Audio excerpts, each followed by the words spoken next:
Grace and peace to you on this Sunday morning.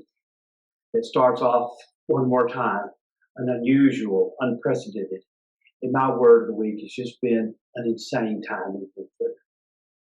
I hope and pray you're safe this morning as we come down on the other side of this.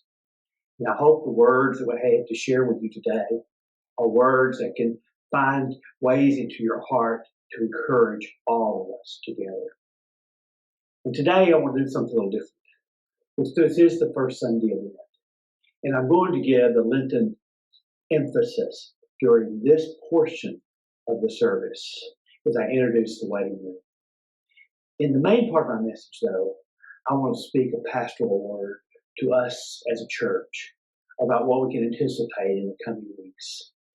But that'll come just a little bit later. But let me say a word about the waiting room, the theme for this year's Lenten emphasis. And the particular emphasis today are choices. And what we know in our 21st century world, choice is our idol. We have so many different choices. In fact, choices that go before us every day, there are too many to make in one day. Yet sometimes the choices we make or don't make have a way of shaping our lives, whether we know it or not. But many of us, when it comes time to a choice, we kind of hastily pursue the desire that we think we want to do, or we go to fix a problem. But to stop and sit in the waiting room to consider the choice is not something we value in our busy world.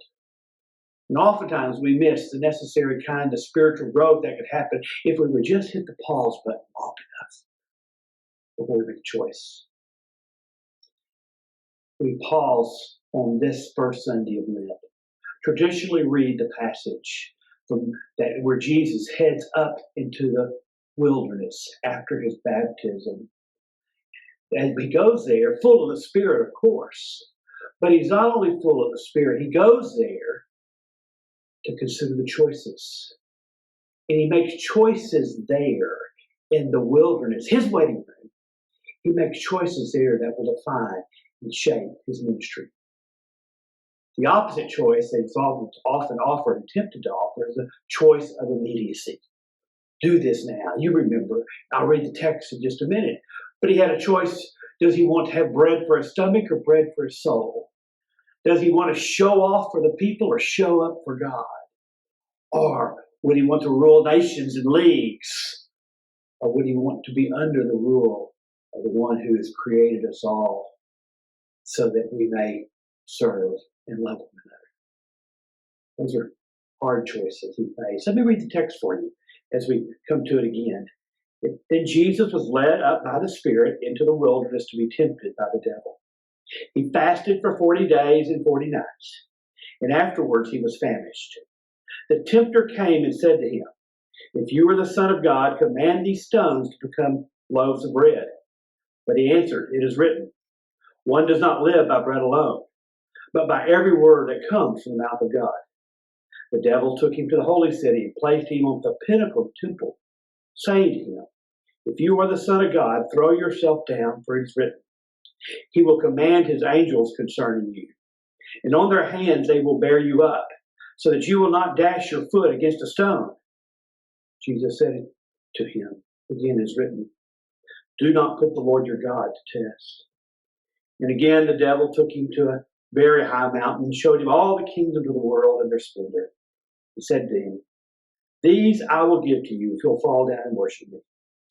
Jesus said to him, "Away with you, Satan, for it is written, worship the Lord your God and serve him only." But the devil left him, and suddenly angels came and waited on him. Those are hard choices that all of us will face in our own spiritual lives.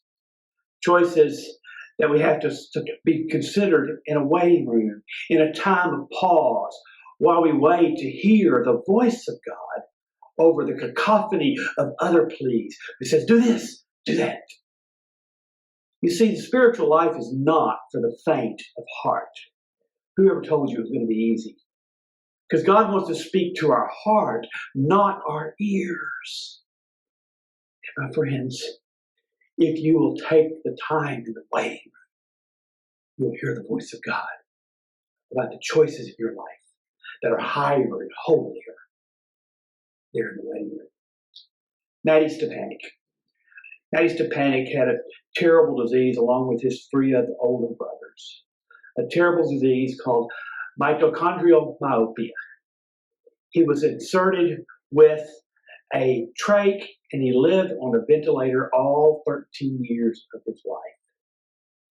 Now, he was full of the Spirit himself, a kind of fellow that chose to live life before he died, even though he knew, because his brothers had already passed, that his lifespan was short. But in his choice to live, until he died, he wrote 5 books. He wrote 5 books, and one of them made the New York Times bestseller list called Heart Songs. A little excerpt from Heart Songs goes this way. He says, I have a song in my heart. It's just my song that only I can hear. And if I close my eyes and I sit still, it's easy to hear. If I take the time and listen very hard, I hear my heart song. My friends, if you'll sit carefully, long enough in the waiting room, you too have a heart song. So I invite you to this season of Lent, a time of waiting. And as we wait, you will face, as we point out this week, choices. But there are other aspects of the waiting room that will look good over the next few weeks. Friends, the choices you have to make, you can hear the voice of God if you wait.